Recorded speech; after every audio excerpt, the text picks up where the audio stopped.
அன்புள்ள சகோதர சகோதரிகளே, நம் ஆண்டவராகிய இயேசு கிறிஸ்துவின் அருளும் கடவுளின் அன்பும் பரிசுத்த ஆவியானவரின் நட்புறவும் நம் அனைவரோடும் இருப்பதாக. நாம் இன்றைக்கு எடுத்திருக்கிற தியான பகுதி எபிரேயருக்கு எழுதப்பட்ட புத்தகம் 12ஆம் அதிகாரம் 1 மற்றும் 2 ஆகிய வசனங்கள்.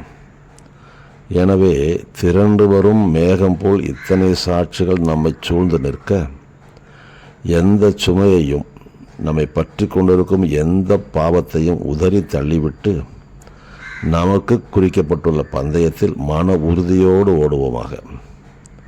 நம்பிக்கையை தொடங்கி வழி நடத்துபவரும் அதை நிறைவு செய்பவருமான இயேசுவின் மீது கண்களை பதிய வைப்போம். எனக்கு அன்மையாளர்களே, நம்முடைய இந்த உலக வாழ்வு என்பது ஒரு விசுவாச ஓட்டம் என்று சொல்லலாம்.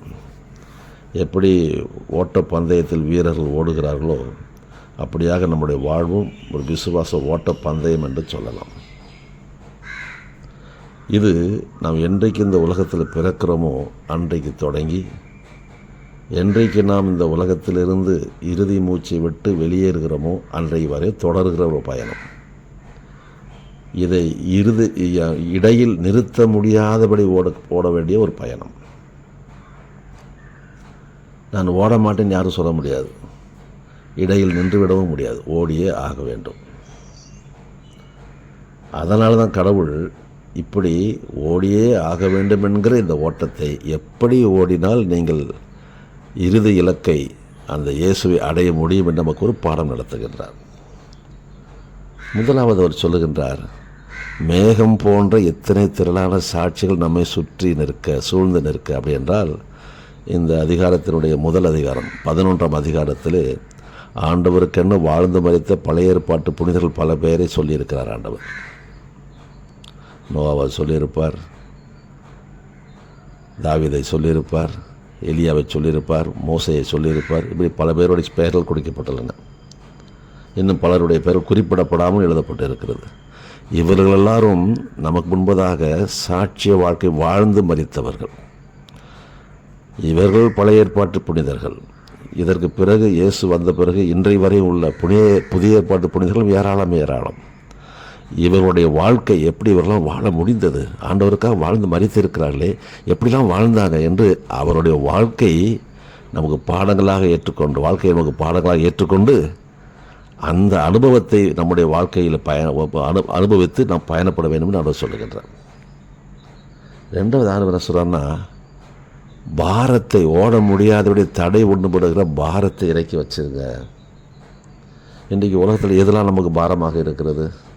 கவலை, கண்ணீர், வியாதி, கஷ்டம், நஷ்டம், கடன், தோல்வி, ஏமாற்றம், என்ன செய்தாலும் முன்னேற முடியாதபடி ஒரு தடை.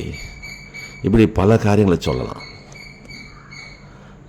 எந்த காரியத்தினாலும் நாம் ஓட முடியாதபடி செய்துவிட முடியும்.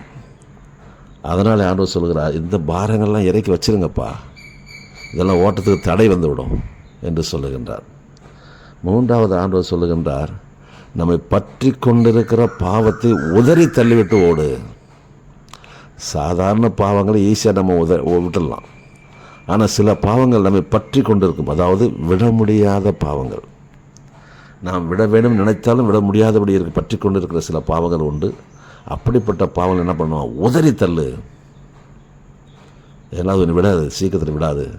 அப்படி உதறி தள்ளிவிட்டு என்ன பண்ணணும்? அடுத்தது நமக்கான ஒரு இலக்கு, நமக்கான ஒரு ஓட்ட பந்தய பாதை கொடுத்துருக்கிறார் ஆண்டவர். வாழ்க்கை பாதை, ஒவ்வொருவருக்கும் ஒவ்வொரு விதமான வாழ்க்கை பாதை கொடுத்துருக்கிறார். அந்த வாழ்க்கை பாதையில் நாம் நிதானமாக ஓட வேண்டும். யாரையும் பார்த்து பொறாமைப்பட்டு ஓடக்கூடாது, அவன் பாதையில் ஓடணும்னு ஓடக்கூடாது. நமக்கான பாதை இருக்கிறது, இது நமக்கென்று ஆண்டவர் கொடுத்த பாதை. இந்த பாதையில் பயணப்படுவது ஆண்டவர் விரும்புகிறார் என்று சொல்லி அப்படிப்பட்ட பாதையில் பயணப்பட வேண்டுமா? சரி, இவ்வளோ பயணப்படுறோமே, இந்த பயணம் எதில் முடியணும்னா நம்முடைய நம்பிக்கை அல்லது விசுவாசத்தை தொடங்கி நிறைவு செய்கிறோமாகிய இயேசுவை நோக்கி நம்ம பயணம் இருக்கணும். வேறு யாரையும் நோக்கி பயணம் இருக்கக்கூடாது, மனிதர்கள் நோக்கி பயணம் இருக்கக்கூடாது, புனிதர்கள் நோக்கி பயணம் இருக்கக்கூடாது. நம்முடைய பயணம் இயேசுவை நோக்கியதாக இருக்க வேண்டும். இறுதியில் அங்கே தான் நம்முடைய மூச்சு நிற்க வேண்டும். இப்படிப்பட்ட பாதையில் பயணப்படும் போது ஆண்டவர் நம்மை நிறைவாக ஆசீர்வதிப்பார், நிறை வாழ்வை நமக்கு தருவார். செய்வோமா? ஜெபிப்போம். எங்கள் அன்புள்ள பரலோக தந்தை, இந்த அதிகாலை வேளையிலே இந்த உலக வாழ்வு எப்படிப்பட்ட ஒரு ஓட்டப்பந்தயமாக இருக்கிறது, அதில் நாங்கள் எப்படியெல்லாம் ஓடி நாம் அடைய வேண்டும் என்று கற்றுக் கொடுத்த அந்த பாடத்திற்காக நன்றி. நீர் கற்றுக் கொடுத்த பாடத்தின் அடிப்படையில் எங்கள் பயணத்தை நாங்கள் நிறைவு செய்ய உதவி செய்யுங்க. எங்களோடு கூட இருங்க, பெரிய காரியங்களை செய்யுங்க.